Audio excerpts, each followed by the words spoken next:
April's good സ്റ്റോറീസിലേക്ക് ഏവർക്കും സ്വാഗതം. ജോയ്സി എഴുതിയ നൊവേല നഖക്ഷതങ്ങൾ. അധ്യായം 1. നീനയുടെ വീട്ടിൽ ഇതിനു മുൻപും എത്രയോ തവണ ഞാൻ വന്നിരിക്കുന്നു. നീനയോടൊപ്പവും തനിച്ചും.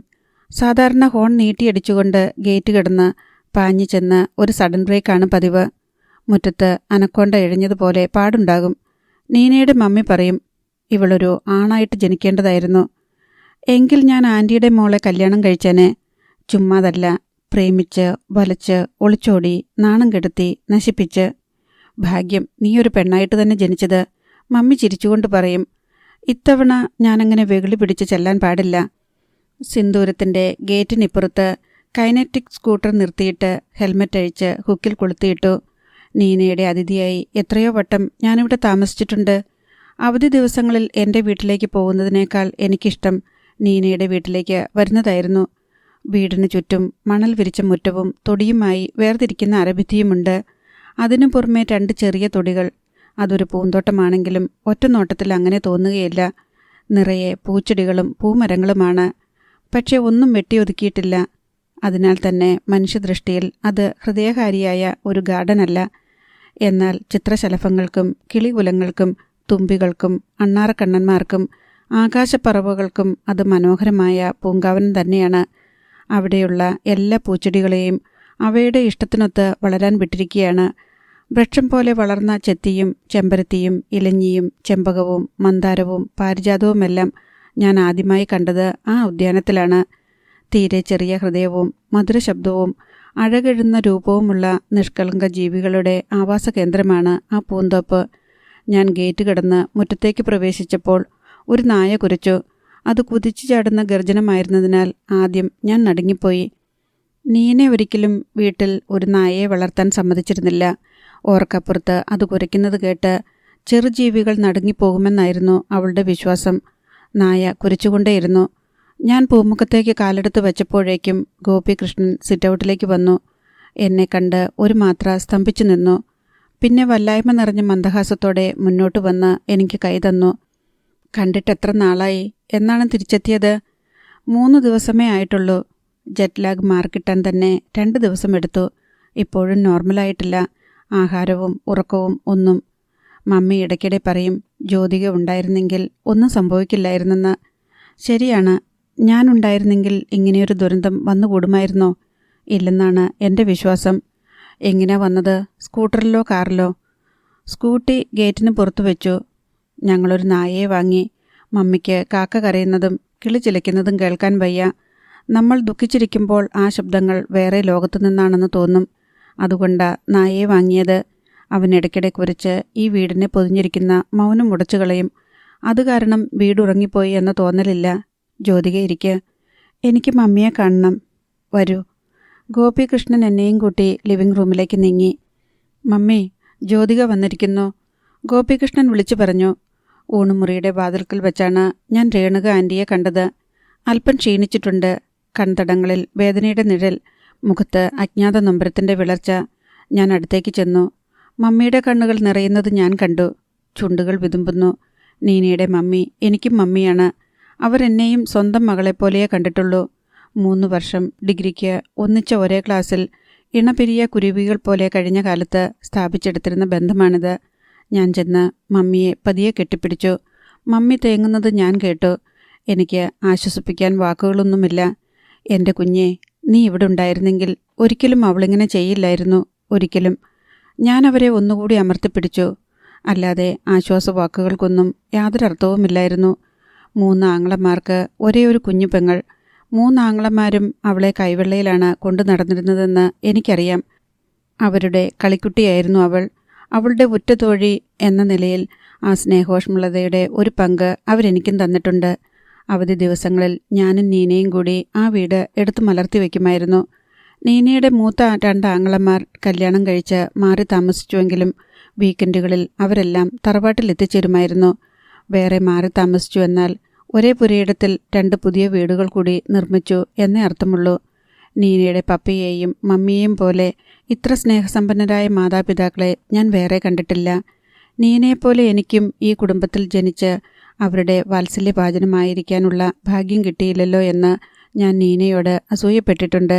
നീന അതിനൊരു കുറുക്കുവഴി കണ്ടുവച്ചിരുന്നു. നീ എൻ്റെ കുഞ്ഞാഞ്ഞിയെ കല്യാണം കഴിച്ചോ? അപ്പോൾ നിനക്കിവിടെ വന്ന് സ്ഥിരമായിട്ട് കൂടാം. എൻ്റെ കാര്യ കഷ്ടം. ഞാനിവിടുന്ന് പോയല്ലേ പറ്റൂ. ചെന്ന് കയറുന്ന വീട്ടിൽ അമ്മായിയമ്മ ദുഷ്ടയും അമ്മായി അച്ഛൻ പട്ടാള ചിട്ടയുമാണെങ്കിൽ എന്തു ചെയ്യും? ശ്വാസം വിടാൻ ഞാൻ ഇടയ്ക്കിടയ്ക്ക് ഇങ്ങോട്ട് വരണ്ടേ? നീനയെപ്പോലെ സുന്ദരിയല്ലാത്തതുകൊണ്ടാവാം, അല്ലെങ്കിൽ എൻ്റെ സാമർത്ഥ്യക്കുറവുകൊണ്ടാവാം. ഗോപികൃഷ്ണൻ്റെ ശ്രദ്ധ വേണ്ടത്ര പിടിച്ചു പറ്റാൻ എനിക്ക് കഴിഞ്ഞില്ല. എനിക്ക് ഗോപികൃഷ്ണനെ താല്പര്യമായിരുന്നു. പക്ഷേ പ്രണയിക്കുന്നതിൻ്റെയും അപ്പുറത്തെ ഒരു സ്വാതന്ത്ര്യവും സൗഹൃദവും ഞങ്ങൾ തമ്മിലുണ്ടായിരുന്നു. അതിനാൽ പ്രണയിക്കുക അസാധ്യമായിരുന്നു. നീന ചെയ്യുന്നത് പോലെ തന്നെ അയാളെ ഇടിക്കാനും മാന്താനും, അയാളുടെ പാത്രത്തിൽ നിന്ന് കൈയിട്ട് വാരാനും, അയാളുടെ ഷൂസ് എടുത്ത് ഒളിപ്പിച്ചു വയ്ക്കാനും, അയാളുടെ അടി കൊള്ളാനും ഒക്കെ സ്വാതന്ത്ര്യത്തിൽ നിന്ന് പ്രണയത്തിലേക്ക് തിരിച്ചു പോകാൻ കാരണങ്ങളൊന്നും ഉണ്ടായതുമില്ല. നീനയുടെ മറ്റ് 2 ഏട്ടന്മാരും അവരുടെ ഭാര്യമാരും കുട്ടികളും എല്ലാം കൂടി ചേർന്ന കോറസിൽ എനിക്ക് വ്യത്യസ്തമായ ശബ്ദമൊന്നും പുറപ്പെടുവിക്കാൻ കഴിഞ്ഞില്ല. ഒരക്ഷരം പോലും മിണ്ടാതെ ഞാൻ മമ്മിയെ അടക്കി പിടിച്ചുകൊണ്ട് ഏറെ നേരം നിന്നു. ഞങ്ങളുടെ ഹൃദയമിടിപ്പുകൾ ഒരേ താളം വീണ്ടെടുത്ത ശേഷം മമ്മി എന്നെ ഊണുമുറിയിലേക്ക് ക്ഷണിച്ചുകൊണ്ടുപോയി ഇരുത്തി. എനിക്ക് ലെമണേഡ് ഉണ്ടാക്കി തന്നു. ഉടനെ ചായ ഇടാനുള്ള പണിയും തുടങ്ങി. എനിക്ക് പുറത്തൊന്നു പോകണം.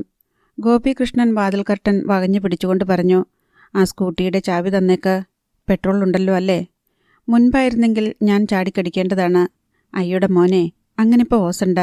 ഫുൾ ടാങ്ക് പെട്രോൾ അടിച്ചാൽ ചാവി തരാം എന്നൊക്കെ പറയുകയും കുറേ വാഗ്വാദത്തിന് ശേഷം ഗോപികൃഷ്ണൻ താക്കോൽ പിടിച്ചു വാങ്ങിക്കൊണ്ട് ഓടുകയും. അന്ന് പക്ഷേ നീനയുണ്ടായിരുന്നു. ഞാൻ ഹാൻഡ് ബാഗിൽ നിന്ന് ചാവി എടുത്ത് നീട്ടിയപ്പോൾ വാങ്ങാൻ മടിച്ച് ഗോപികൃഷ്ണൻ എൻ്റെ മുഖത്തേക്ക് നോക്കി. എനിക്ക് പെട്ടെന്ന് നീനയുടെ അദൃശ്യ സാന്നിധ്യം അനുഭവപ്പെട്ടു. ഗോപികൃഷ്ണൻ്റെ മുഖം മ്ലാനമായി. അയാൾ ഒന്നും മിണ്ടാതെ ചാവി വാങ്ങിക്കൊണ്ടുപോയി. ഞാൻ മമ്മിയുടെ ചായ കുടിക്കുകയും പലഹാരം കുറിക്കുകയും ചെയ്യുന്നതിനിടയിൽ എൻ്റെ 2 വർഷത്തെ ലണ്ടൻ വിശേഷങ്ങൾ മമ്മിയെ കേൾപ്പിച്ചു. ഫീസ് മാത്രം 11 ലക്ഷം രൂപയായി.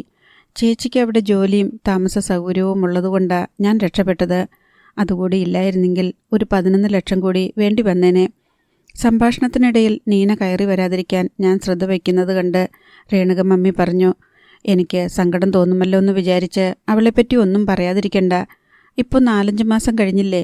മാത്രമല്ല ഇപ്പം അവളുടെ പേര് ആരെങ്കിലുമൊക്കെ പറയുന്നത് കേൾക്കാൻ കൊതിയാ. ആരും അവളെപ്പറ്റി മിണ്ടാത്തപ്പോഴാ അവളില്ലല്ലോ എന്നുള്ള വിചാരം ഒരു നടുക്കം പോലെ വരുന്നത്. എനിക്കാ വികാരം മനസ്സിലാക്കാൻ പറ്റുന്നുണ്ട്. ഞാൻ അലിവോടെ ആ അമ്മയെ നോക്കി. ഞാൻ ലണ്ടനിലായിരിക്കുമ്പോഴായിരുന്നു നീനയുടെ വിവാഹവും മരണവും. എൻ്റെ ചില സുഹൃത്തുക്കൾ വിളിച്ചു പറഞ്ഞിട്ടാണ് മരണവാർത്ത അറിഞ്ഞത്. അത് എന്നിലുണ്ടാക്കിയ ഉൾക്കിടലും ഇനിയും അവസാനിച്ചിട്ടില്ല. വാത്സല്യനിധികളായ അച്ഛൻ്റെയും അമ്മയുടെയും ഏകമകൾ, സ്നേഹധനരായ 3 ആങ്ങളമാരുടെ ഒരേയൊരു അനുജത്തി, സമ്പത്തും സൽപ്പേരുമുള്ള കുടുംബം, ബുദ്ധിമതിയും വിദ്യാസമ്പന്നയുമായ പെൺകുട്ടി. അർഹിക്കുന്ന വിധത്തിൽ ശ്രേഷ്ഠമായ ഒരു വിവാഹബന്ധവും അവൾക്ക് കിട്ടി. സൗഭാഗ്യപൂർണമായ ജീവിതം. മമ്മിയുടെ മുഖത്തേക്ക് നോക്കിയപ്പോൾ അല്പം അധൈര്യം തോന്നിയെങ്കിലും ആ സങ്കോചം മറച്ചു വെച്ചുകൊണ്ട് ഞാൻ ചോദിച്ചു, എന്തിനാ മമ്മി അവൾ അങ്ങനെ ചെയ്തത്? അതിന് തക്ക വിധത്തിൽ എന്തു വേദനയാ അവൾക്കുണ്ടായിരുന്നത്? അല്ലെങ്കിൽ ആരാണ് അവളുടെ ഹൃദയം തകർത്തത്? ഇപ്പോഴും ഞങ്ങൾക്കറിയില്ല മോളെ, ആർക്കും അറിയില്ല. പോലീസ് അന്വേഷിച്ചു, എല്ലാവരെയും ചോദ്യം ചെയ്തു. ഞങ്ങളൊക്കെ ഞങ്ങളെക്കൊണ്ട് കഴിയുന്ന പോലെ അന്വേഷിച്ചു. ഒരു സൂചന പോലും കിട്ടിയില്ല.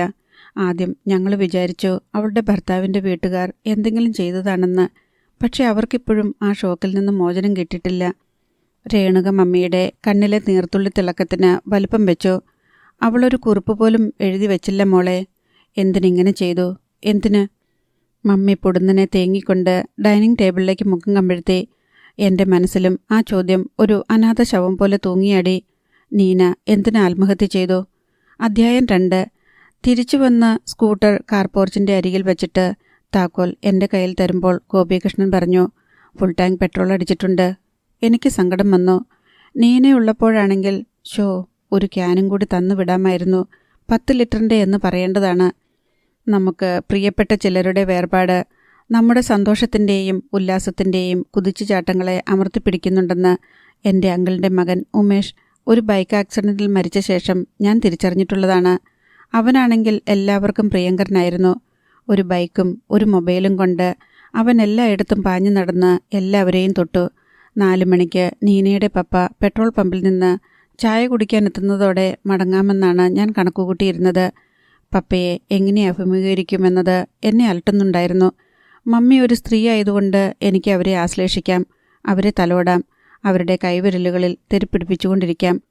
സ്പർശനം കൊണ്ട് നൽകാവുന്ന ആശ്വാസം വാക്കുകൾക്ക് സാധിക്കുന്നതിനേക്കാൾ 1000 ഇരട്ടിയാണ്. ഗോപിനാഥക്കുറുപ്പിൻ്റെ മുൻപിൽ എനിക്ക് പക്ഷേ വിറങ്ങലിച്ച് വീർപ്പുമുട്ടി നിൽക്കാനേ കഴിയൂ. കാരണം അദ്ദേഹത്തിന് മകളെന്ന് വെച്ചാൽ സർവസ്വമായിരുന്നെന്ന് എനിക്കറിയാം. നീനയെക്കുറിച്ച് സംസാരിക്കുമ്പോഴും അവളെ നോക്കുമ്പോഴും അദ്ദേഹത്തിൻ്റെ മുഖത്ത് കണ്ടിട്ടുള്ള അഭിമാനവും വാത്സല്യവും അവർണ്ണനീയമെന്നേ പറയാൻ പറ്റൂ. ഗോപിനാഥക്കുറുപ്പ് കാറിലാണ് വന്നത്. ഡോർ തുറന്നിറങ്ങി വന്ന അദ്ദേഹത്തെ കണ്ട് ഞാൻ നടുങ്ങിപ്പോയി എന്ന് തന്നെ പറയണം. പ്രായം ചെന്ന ഒരാൾ, തല നിറച്ച് വെളുത്തിരിക്കുന്നു, മീശ എടുത്തു കളഞ്ഞിരിക്കുന്നു. ആ രൂപം വൃദ്ധനായ മാലാഖയെപ്പോലെ തോന്നിച്ചു. എന്നെ നോക്കി ഏതാനും നിമിഷം നിന്നിട്ട് അദ്ദേഹം ഒന്നും മിണ്ടാതെ അകത്തേക്ക് പോയി. ഞാൻ വല്ലാതായി. എന്നോട് ഒരു വാക്കുപോലും സംസാരിച്ചില്ലല്ലോ. എൻ്റെ മുഖത്തെ ഭാവപ്പകർച്ച കണ്ടിട്ടാവും ഗോപികൃഷ്ണൻ പറഞ്ഞു. ഞാൻ പപ്പയ്ക്ക് ഫോൺ ചെയ്ത് പറഞ്ഞിട്ടുണ്ടായിരുന്നു, അകത്തേക്ക് ചെല്ല്. മമ്മിയെപ്പോലല്ല പപ്പ. നമ്മൾ പുറമേ കണ്ടിരുന്ന തൻ്റെ ഇടവും ഗാംഭീര്യവും ഒന്നും ഉള്ളിലില്ല. മമ്മിയേക്കാൾ പപ്പയാണ് തകർന്നു പോയത്. മിക്ക രാത്രികളിലും ഉറക്കമില്ല പപ്പയ്ക്ക്. മമ്മി ഉണർന്നു നോക്കുമ്പോൾ ജനാലയ്ക്കരികെ നിൽപ്പുണ്ടാവും, അല്ലെങ്കിൽ സിറ്റൗട്ടിൽ. ചിലപ്പോൾ ഇരുട്ടത്തുകൂടി നടക്കുന്നുണ്ടാവും. മമ്മി എഴുന്നേറ്റ് ചെല്ലും. ഇതെന്താ ഉറങ്ങാതെ എണീറ്റ് നടക്കുന്നത്? അപ്പോൾ പപ്പ വിങ്ങിപ്പൊട്ടിക്കൊണ്ട് ചോദിക്കും, നമ്മുടെ മോൾ എന്തിനാ രേണു അങ്ങനെ ചെയ്തത്? അവൾക്ക് എന്താ പറ്റിയത്? അവളവിടെ ഒരു സാരിത്തുമ്പിൽ കിടന്ന് പിടച്ച് ജീവൻ പോയിക്കൊണ്ടിരിക്കുമ്പോൾ നമ്മളതൊന്നും അറിയാതെ. മമ്മി പപ്പയെ പിടിച്ചുകൊണ്ടുവന്ന് ഒരു കുട്ടിയെ ആശ്വസിപ്പിക്കുന്നത് പോലെ ആശ്വസിപ്പിച്ചു കിടത്തും. പപ്പയ്ക്ക് ഉത്തരം കിട്ടിയിട്ടില്ല. അത് കാരണം പപ്പയുടെ മനസ്സടങ്ങുന്നില്ല. ഞാൻ ചെന്ന് നോക്കുമ്പോൾ മേശമേൽ കൈമുട്ടുകളൊന്നി കൈത്തലങ്ങൾ കൊണ്ട് മുഖം പൊത്തിയിരിക്കുകയാണ് പപ്പ. ഞാൻ അരികെ ചെന്ന് നിന്ന് പഞ്ഞിനാരുകൾ പോലെ വെളുത്ത മൃദുലമായ ശിരസിൽ തലോടി. പപ്പ അല്പനേരം കൂടി അങ്ങനെയിരുന്നു. പിന്നെ കർച്ചീഫ് എടുത്ത് കണ്ണും മുഖവും തുടച്ചു. അതിനുശേഷം എന്നോട് സംസാരിച്ചു.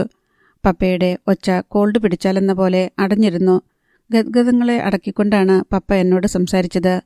മോളെ, നിനക്കറിയാമോ അവൾ എന്തുകൊണ്ടാണ് അത്ര വലിയൊരു കടുങ്കൈ ചെയ്തതെന്ന്? താങ്ങാൻ പറ്റാത്ത വിധം അത്രയ്ക്കൊരു സങ്കടം എന്താ ഉണ്ടായത്? നിങ്ങൾ തമ്മിൽ ഇമെയിലും ഫോൺ വിളിയും ഒക്കെ ഉണ്ടായിരുന്നില്ലേ? അവളുടെ മനസ്സിൽ എവിടെയെങ്കിലും ഒരു കരട് കിടക്കുന്നതായിട്ട് നിനക്ക് തോന്നിയിട്ടുണ്ടോ? ഞാൻ UK പോയതോടെ ഞങ്ങളുടെ കമ്മ്യൂണിക്കേഷൻസൊക്കെ കുറച്ച് ഫ്രിജിഡായിപ്പോയി പപ്പ. ഒന്നാമത് 2 ഇടത്തേം സമയം. ഇവിടെ രാത്രിയാകുമ്പോഴാണ് അവിടെ നേരം വെളുക്കുന്നത്. ആദ്യത്തെ 6 മാസക്കാലം ഇമെയിലും വല്ലപ്പോഴും ഫോൺ വിളിയും ഉണ്ടായിരുന്നതാ. അപ്പോഴൊക്കെ അവൾ എക്സ്ട്രീംലി ഹാപ്പിയായിരുന്നു. തുള്ളിക്കൊണ്ടിരിക്കുന്ന മനസ്സ് എന്ന് പറയാറില്ലേ, അതുപോലെ. പിന്നെ അവൾ ബാംഗ്ലൂർ പോയി കഴിഞ്ഞപ്പോൾ ഞങ്ങൾ തമ്മിലുള്ള ഫ്രണ്ട്ഷിപ്പിൻ്റെ ഫ്ലോ കണ്ടിന്യൂ ചെയ്യാൻ കഴിഞ്ഞില്ല. ഞങ്ങളിവിടെ ഇരുട്ടിൽ കിടന്ന് തപ്പുകയാ കഴിഞ്ഞ 4-5 മാസമായിട്ട്. കാരണമറിഞ്ഞിട്ടും പ്രയോജനമൊന്നുമില്ല. എൻ്റെ കുഞ്ഞ് ഇനി തിരിച്ചു വരില്ലല്ലോ. എന്നാലും എന്തിനവളത് ചെയ്തു? ഓർക്കുമ്പം ഒരു മനസ്സമാധാനം വേണ്ടേ? ഞാൻ എന്തെങ്കിലും തെറ്റ് ചെയ്തോ? അവൾക്ക് ഇഷ്ടപ്പെടാതെ എന്തെങ്കിലും പറഞ്ഞോ? അരിച്ചരിച്ച് നോക്കിയിട്ടും ഒന്നും കാണുന്നില്ല. പപ്പയുടെ ശബ്ദം ഒരു വിറയലിൽ പതിഞ്ഞമർന്നു. പിന്നെ ചായ കഴിച്ചുകൊണ്ടിരിക്കെ അന്തരീക്ഷം അല്പം കൂടി മയപ്പെട്ടു. തണുത്തുറഞ്ഞ സംഭാഷണങ്ങളിൽ നിന്ന് ഞങ്ങൾ ഇളം ചൂടുള്ള വാക്കുകളിലേക്ക് മാറി. ഞങ്ങൾക്കിടയിൽ കൂടുതൽ വെളിച്ചമുണ്ടായി. നീന പോയ ശേഷം പപ്പയ്ക്ക് ഒരു സ്ട്രോക്ക് ഉണ്ടായി. മൈൽഡായിട്ടുള്ള ഒരു കാർഡിയാക് അറസ്റ്റ്. കുറച്ച് ദിവസം ICUവിൽ കിടന്നു. ബ്ലോക്ക് ഉണ്ടെന്ന് ഡോക്ടർ പറഞ്ഞു. ബൈപ്പാസ് വേണ്ടിവരും. പക്ഷേ പപ്പയ്ക്ക് അതിനുള്ള മനസ്സൊന്നുമില്ല. ഗോപികൃഷ്ണൻ പറഞ്ഞു. പപ്പയെന്താ മുടി ഡൈ ചെയ്യാത്തത്? ഞാൻ ചോദിച്ചു. ഹോസ്പിറ്റലിൽ നിന്ന് വന്ന ശേഷം എനിക്കൊന്നിനും താല്പര്യമില്ലെന്നായി. അത് ശരിയാ, ഭക്ഷണത്തിൻ്റെ രുചിയെല്ലാം പോയി, ഉറക്കം പോയി എന്നൊക്കെയാ പറയുന്നേ. അല്ലെങ്കിലും നീനയുടെ നിർബന്ധമായിരുന്നു പപ്പ സ്മാർട്ടായിരിക്കണമെന്ന്. അവൾ ഇവിടെയുള്ളപ്പോൾ അവളാണല്ലോ പപ്പയുടെ മുടി ഡൈ ചെയ്ത് കൊടുത്തിരുന്നത്. ഗോപികൃഷ്ണൻ പറഞ്ഞു. മുടിയും മീശയും കറുപ്പിച്ച പപ്പയെ കണ്ടാൽ പ്രായം 50-ൽ താഴെയേ തോന്നിയിരുന്നുള്ളൂ എന്ന് ഞാൻ ഓർത്തു. ചായ കഴിച്ച ശേഷം എനിക്ക് തിരിച്ചു പോകണമായിരുന്നു. ഞാൻ നീനയുടെ അടച്ചിട്ടിരുന്ന മുറിയിൽ കയറി. ഞാൻ അവളുടെ അതിഥിയായി വന്നപ്പോഴെല്ലാം ആ മുറിയിലാണ് കിടന്നുറങ്ങിയിട്ടുള്ളത്. അവളുടെ ജനാലയ്ക്കപ്പുറത്തുള്ള ബൊഗേൻ വില്ലയിൽ അതൊരു പഴയ പരിഷ്കാരമാണെങ്കിൽ കൂടിയും അവളുടെ റൂമിൻ്റെ വെളിയിലുള്ള ഭാഗത്തു മാത്രം ജനാലകളെ മറയ്ക്കാതെ അവയെ അവൾ സംരക്ഷിച്ചിരുന്നു. കിളികളുടെ പ്രഭാതവന്ദനമാണ് ഞങ്ങളെ പുതുപ്പിനടിയിൽ നിന്ന് ഉണർത്തിയിരുന്നത്. അവളുടെ മുറി അങ്ങനെ തന്നെ അവശേഷിക്കുന്നു. സ്റ്റീൽ അലമാര അടച്ചിട്ടിട്ടുണ്ട്. കബോർഡിൻ്റെ സ്ലൈഡിംഗ് ഗ്ലാസുകൾ പലതും തുറന്ന നിലയിലാണ്. ക്ലോത്ത് ഹോൾഡറിൻ്റെ സ്റ്റീൽ ബാറുകളിൽ മടക്കിയിട്ടതും വെറുതെ അലക്ഷ്യമായി ഇട്ടിരിക്കുന്നതുമായ അവളുടെ വസ്ത്രങ്ങൾ, മേശപ്പുറത്ത് പുസ്തകങ്ങളും മാസികകളും കുറച്ചൊക്കെ അടുക്കും ചിട്ടയും ഉണ്ടെങ്കിലും ചിലതൊക്കെ അങ്ങിങ്ങ് കിടക്കുന്നു. ടീപ്പോയിലും പത്രമാസികകൾ ചിട്ടയില്ലാതെ കിടക്കുന്നു. ചെരുപ്പുകൾ സൂക്ഷിക്കാനുള്ള റാക്കിലും പുറത്തുമായി അവളുടെ പഴയ ചെരുപ്പുകൾ. ഞാനിപ്പം വരാമേ എന്ന് പറഞ്ഞിട്ട് അവൾ മുറിയിൽ നിന്ന് ഇറങ്ങിപ്പോയതുപോലെ ജീവിതം അവിടെ പാതിയായി കിടക്കുന്നു. ചുവരിൽ മാലയിട്ട് വിളക്ക് കെടാതെ കൊളുത്തി വച്ചിരിക്കുന്ന അവളുടെ പോർട്രേറ്റ് ഒരു നിമിഷം എന്നെ സ്തബ്ധയാക്കി. ഫ്രെയിം ചെയ്തിരുന്ന ആ ചിത്രത്തിലൂടെ അവൾ വേറെ ഏതോ ലോകത്തു നിന്ന് എന്നെ നോക്കി മന്ദഹസിക്കുന്നത് പോലെ തോന്നി. എല്ലാം അങ്ങനെ തന്നെ സൂക്ഷിച്ചിരിക്കുക, ഒന്നും എങ്ങോട്ടും മാറ്റിയിട്ടില്ല. ചിലപ്പോൾ ഞങ്ങൾ വിചാരിക്കും വൈകിയതിന് വഴക്ക് കേൾക്കേണ്ടി വരുമോ എന്ന് പരിഭ്രമിച്ച് അവൾ തിടുക്കപ്പെട്ട് കയറി വന്നേക്കുമെന്ന്. ഗോപികൃഷ്ണൻ പറഞ്ഞു. അവൾ ആത്മഹത്യ ചെയ്യാൻ എന്തായിരുന്നു കാരണമെന്ന് ഗോപിയേട്ടനറിയോ? ഞാൻ ചോദിച്ചത് പപ്പയും അമ്മയും അറിയരുതാത്ത എന്തെങ്കിലും കാരണമുണ്ടെന്നാ. അവരോട് പറയാൻ പാടില്ലാത്ത എന്തെങ്കിലും. ജ്യോതിക എന്താ ഈ പറയുന്നേ? അവരോട് പറയാൻ പാടില്ലാത്ത മരണരഹസ്യം എന്താ? അവർ കൂടുതൽ വേദനിച്ചെങ്കിലോ എന്ന് കരുതി ഗോപിയേട്ടൻ ഹൈഡ് ചെയ്തു വെച്ച എന്തെങ്കിലും ഒരു സൂചന? ഇല്ല ജ്യോതി, ആർക്കും ഒന്നും ഊഹിച്ചെടുക്കാൻ പോലും കഴിഞ്ഞിട്ടില്ല. ഒരു കാരണവുമില്ലാതെ ഒരാൾ ആത്മഹത്യ ചെയ്യുമോ? ഒന്നുമില്ലെങ്കിൽ വിഷാദ രോഗമെങ്കിലും വേണം. നീനയാണെങ്കിൽ വളരെ ജോവിയലായിട്ടുള്ള പ്രകൃതം. പിന്നെ എങ്ങനെ സംഭവിച്ചോ? അതാണ് എല്ലാവരുടെയും ചോദ്യം. എന്ത് സങ്കടമുണ്ടെങ്കിലും പറഞ്ഞുകൂടെ അവൾക്ക്? മുട്ടാളന്മാരൊന്നുമല്ലല്ലോ ഞങ്ങൾ 3 ആങ്ങളമാരും. എന്തും അവൾക്ക് പറയാൻ ഞങ്ങളോട്. അതിനുള്ള സ്വാതന്ത്ര്യത്തോടെയാ അവളെ വളർത്തിയത്. കണ്ണിലെ കൃഷ്ണമണി പോലെ അവളെ നോക്കിയ പപ്പയെപ്പോലും അവൾ ഓർത്തില്ലല്ലോ. പപ്പയോട് പറയാൻ പറ്റാത്ത എന്താ അവൾക്കുള്ളത്? ഗോപികൃഷ്ണന്റെ സ്വരത്തിൽ ആത്മനൊമ്പരത്തിൻ്റെ നനവ് പടർന്നു. ഭർത്താവിൻ്റെ വീട്ടിൽ നിന്ന് എന്തെങ്കിലും ഒരു മോശപ്പെട്ട പെരുമാറ്റം, അഭിമാനം വ്രണപ്പെടുന്ന വാക്കുകൾ, പുറമേ നിന്ന് അപ്രതീക്ഷിതമായ ഒരിടപെടൽ, അങ്ങനെ എന്തെങ്കിലും? ഒന്നുമില്ല ജ്യോതി. അങ്ങനെ എന്തുണ്ടായാലും ഞങ്ങളൊക്കെ ഇവിടെയില്ലേ? പപ്പ ഇവരെന്നോട് ദുർമുഖം കാണിച്ചു എന്ന് പറഞ്ഞ് ഒരു കോൾ വിളിച്ചാൽ പോരെ? ഞങ്ങളൊക്കെ പിന്നെന്തിനാ? അല്ലെങ്കിൽ തന്നെ ആരെങ്കിലും നുള്ളി നോവിച്ചാൽ ഉടൻ മരിച്ചേക്കാമെന്ന് കരുതുന്നവളാണോ ജ്യോതി നീന? ഒരിക്കലുമല്ല. അങ്ങനത്തെ തൊട്ടാവാടിയൊന്നുമല്ല. ഫൈറ്റിംഗ് സ്പിരിറ്റ് വേണ്ടുവോളം ഉള്ളവളാണ്. അതെനിക്കും തീർച്ചയുണ്ട്. നീനയെ വേദനിപ്പിക്കാൻ സൂചിക്കുത്തു പോരാ, കുന്തമുന തന്നെ വേണം. എനിക്കൊരപേക്ഷയുണ്ട്. ജ്യോതി ഇന്ന് പോകരുത്. പപ്പയ്ക്കും അമ്മയ്ക്കും വലിയൊരു ആശ്വാസമാകും. അവരുടെ സങ്കടങ്ങളൊക്കെ അവർ ജ്യോതിയോട് പറഞ്ഞു തീർക്കട്ടെ. പപ്പയും അമ്മയും ഈ വീട്ടിനുള്ളിൽ ഉണ്ടോയെന്ന് പോലും അറിയില്ലായിരുന്നു. ഇന്നാണ് അവരിത്രയെങ്കിലും സംസാരിച്ചത്. ഞാനൊരു പെണ്ണല്ലേ, തിരിച്ചു പോകാതിരിക്കാൻ പറ്റുമോ? വീട്ടിൽ ഞാൻ എന്തു പറയും? ജ്യോതി പ്ലീസ്. ഗോപികൃഷ്ണൻ യാചിക്കുന്നിടത്തോളം താണു പറഞ്ഞു. അധ്യായം 3. ഒരു പോലീസ് മെഡൽ വിശിഷ്ട സേവനത്തിനുള്ളത് എനിക്ക് ലഭിക്കുന്നതായിട്ടായിരുന്നു സ്വപ്നം. ഒരു സദസ്സിനു മുൻപിലോ വേദിയിലോ ആയിരുന്നില്ല സംഭവം. ഒരു പോലീസ് ഓഫീസർ എന്നെ വിളിച്ച് മറ്റാർക്കും കഴിയാത്ത ഒരു കാര്യമാണ് നീ ചെയ്തത്, അതുകൊണ്ട് നീ ഇതർഹിക്കുന്നു എന്ന് പറഞ്ഞ് മെഡൽ എനിക്ക് തരികയായിരുന്നു. ഉണർന്ന് കണ്ണു മിഴിച്ചപ്പോഴേക്കും എന്ത് പ്രവൃത്തിക്കുള്ള മെഡലാണ് എനിക്ക് കിട്ടിയത് എന്ന കാര്യം ഞാൻ മറന്നുപോയി. ഇതേതാണ് സ്ഥലം? ജനാല ചില്ലിനപ്പുറത്ത് പ്രകൃതി വാരിപ്പുതച്ച മൂടൽ മഞ്ഞിൻ്റെ സുതാര്യമായ പുതപ്പ്. ഞാൻ മുറി നോക്കി. ഒരു കട്ടിലിൽ മമ്മി സുഖമായി കിടന്നുറങ്ങുന്നു. രാത്രി ഞങ്ങൾ ഏറെ നേരം സംസാരിച്ചിരുന്നു. ഒടുവിൽ ഞാനും കൂടി മമ്മിയുടെ മുറിയിൽ കിടക്കണമെന്ന് മമ്മി അഭ്യർത്ഥിച്ചു. പാവം പപ്പ ഗസ്റ്റ് റൂമിൽ പോയി കിടന്നു. ഞാൻ ഇന്നലെ നീനയുടെ വീട്ടിൽ തങ്ങുന്നതിൽ എൻ്റെ അച്ഛന് താല്പര്യമില്ലായിരുന്നു. നീനയെ അറിയാമായിരുന്നതുകൊണ്ടും അവൾ എൻ്റെ വീട്ടിലും വന്ന് താമസിച്ചിട്ടുണ്ടായിരുന്നതുകൊണ്ടുമാണ് അച്ഛൻ മനസ്സില്ലാ മനസ്സോടെ സമ്മതിച്ചത്. അതെത്ര നന്നായി. മമ്മി ഇന്നലെ ചിരിച്ചു. പപ്പ ധാരാളം സംസാരിച്ചു. ഞാൻ എഴുന്നേറ്റ് ജനാല തുറന്നിട്ടു. പ്രകൃതി അന്നത്തെ പോലെ തന്നെ. പൂമ്പാറ്റകൾ പറക്കുന്നു, കിളികൾ ചിലയ്ക്കുന്നു, അണ്ണാറക്കണ്ണന്മാർ മരങ്ങളിലൂടെ ചാടുന്നു. പൂങ്കാവനം എപ്പോഴേ ഉണർന്നു കഴിഞ്ഞു. ഈ വീട്ടിലെ ഒരു ജീവി ഇല്ലാതായത് അവരിൽ ഒരു വിഷാദവും കൊണ്ടുവന്നിട്ടില്ല. ഇന്നലെ രാത്രി തന്നെ ഒരു കാര്യം ഞാൻ തീരുമാനിച്ചിരുന്നു. നീനയുടെ ആത്മഹത്യയുടെ കാരണം ഞാൻ അന്വേഷിക്കും. ഞാനത് കണ്ടുപിടിക്കുക തന്നെ ചെയ്യും. ഞാനൊരു പോലീസുകാരിയൊന്നുമല്ല. എങ്കിലും അവളുടെ ഹൃദയമിടിപ്പുകൾ തൊട്ടറിഞ്ഞ ഒരു മനസ്സ് എനിക്കുണ്ട്. പപ്പയും രാവിലെ പ്രസന്നവദനായിരുന്നു. എൻ്റെ സാമീപ്യം ആ മാതാപിതാക്കളെ എത്രയധികം ആശ്വസിപ്പിച്ചുവെന്ന് ഒറ്റ രാത്രി കൊണ്ട് എനിക്ക് മനസ്സിലായി. അവർക്ക് നീനയുടെ പ്രതിച്ഛായ കാണാൻ കഴിയുന്ന ഒരു കണ്ണാടിയായിരിക്കാം ഞാൻ. ഗോപികൃഷ്ണനോട് മാത്രം ഞാൻ പറഞ്ഞു, ഞാൻ നീനയുടെ ആത്മഹത്യയുടെ കാരണം അന്വേഷിക്കാൻ പോകുകയാണ്. എന്നെ സഹായിക്കണം. ഗോപികൃഷ്ണൻ ആശ്ചര്യസ്തബ്ധനായി എൻ്റെ കണ്ണുകളിലേക്ക് ഉറ്റുനോക്കി. പോലീസുകാർക്ക് സാധിക്കാത്തത് എനിക്ക് സാധിക്കുമോ എന്നായിരിക്കും. നോക്കട്ടെ. അങ്ങനെ ഒരടയാളവും അവശേഷിക്കാതെ ഒരാൾ സ്വയം ഇല്ലാതാകുമോ? ഇങ്ങനെയൊരു ചോദ്യം മാത്രമേ ഇപ്പോൾ എൻ്റെ മനസ്സിലുള്ളൂ. ഗോപികൃഷ്ണൻ എനിക്ക് എല്ലാ സഹായങ്ങളും വാഗ്ദാനം ചെയ്തു. എനിക്ക് സംസാരിക്കണം എന്ന് പറഞ്ഞപ്പോൾ ജ്യേഷ്ഠന്മാരെ തറവാട്ടിലേക്ക് വിളിച്ചു വരുത്തിയത് ഗോപികൃഷ്ണനാണ്. നീനയുടെ മൂത്ത സഹോദരൻ്റെ പേര് ചന്ദ്രമോഹനൻ എന്നും അതിനിളയ ആളുടെ പേര് ജയസൂര്യൻ എന്നുമാണ്. ചന്ദ്രനെയും ആദിത്യനെയും കൂട്ടുപിടിച്ച പപ്പയും അമ്മയും എന്തുകൊണ്ടാണ് നീനയ്ക്ക് പേരിട്ടപ്പോൾ താരറാണി എന്ന് പേരിട്ടില്ല എന്ന് ഞാൻ പണ്ട് തമാശയായി ചോദിച്ചിട്ടുണ്ട്. നീനയ്ക്ക് വിവാഹത്തോടുള്ള സമീപനം എങ്ങനെയായിരുന്നുവെന്ന് ഞാൻ അന്വേഷിച്ചു. അവൾക്കിഷ്ടപ്പെട്ട വിവാഹമായിരുന്നോ? അല്ലെങ്കിൽ എപ്പോഴെങ്കിലും അവൾ തടസ്സം പറഞ്ഞിട്ടുണ്ടായിരുന്നോ? നിങ്ങൾ നിർബന്ധിച്ച് നടത്തിയ വിവാഹമാണോ? അവൾക്ക് അതൃപ്തി ഉണ്ടായിരുന്നോ? ആദ്യം അവൾക്ക് വിവാഹാലോചനയോട് തന്നെ യാതൊരു താല്പര്യവുമില്ലായിരുന്നു. 23 വയസ്സ് കഴിയുന്നു. ഞങ്ങൾക്ക് ഒരു ഉത്തരവാദിത്തമില്ലേ? പക്ഷേ അവൾ താല്പര്യമില്ലെന്ന് പറഞ്ഞ പല വിവാഹാലോചനകളും തള്ളിക്കളഞ്ഞു. പെണ്ണുകാണൽ നടത്തിയ കേസുകൾ പോലുമുണ്ട്. പക്ഷേ എനിക്കിപ്പോൾ കല്യാണം വേണ്ട, കുറച്ചുകൂടി കഴിയട്ടെ എന്നൊക്കെ പറഞ്ഞ് അവൾ ഒഴിഞ്ഞു മാറിക്കൊണ്ടിരുന്നു. ജയസൂര്യൻ പറഞ്ഞു.